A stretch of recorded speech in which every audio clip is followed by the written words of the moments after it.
Alright mga kapangs, today's video is magluluto po tayo ngayon ng chicken feet. Hindi na po natin pinakita kung paano ginayat tong mga to. Alam niyo naman siguro yung paggayat niya. Nako, ito po sibuyas.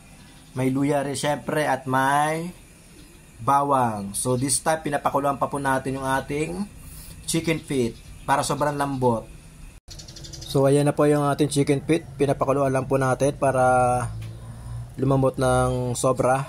Yung tipong naghihiwalay na yung mga buto niya sa laman para mas lalong masarap mga kapangs.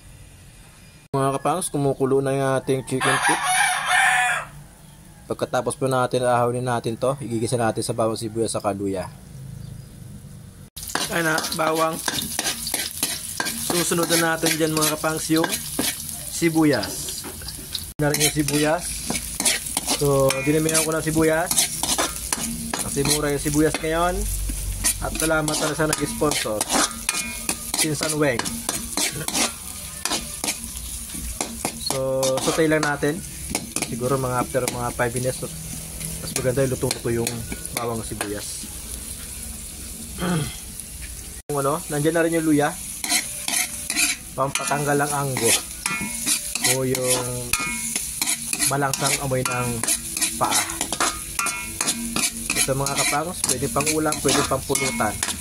Maya-maya lang isusunod natin yung chicken feet.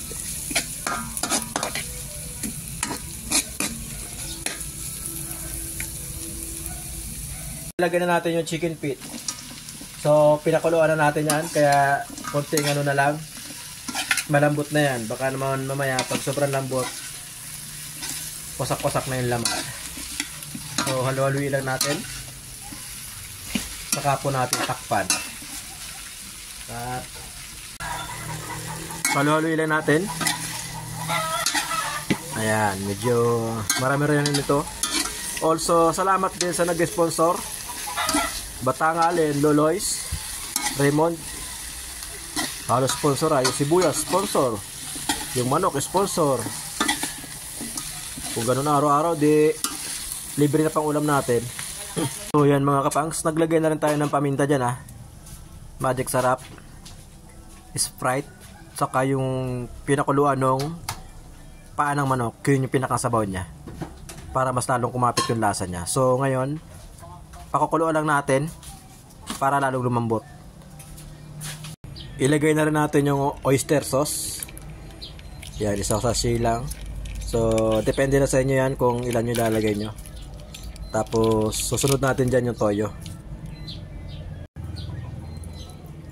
Ilalagay ko na siya para pagka kumulo, yung lasa ng toyo sa oyster kumapit sa paa.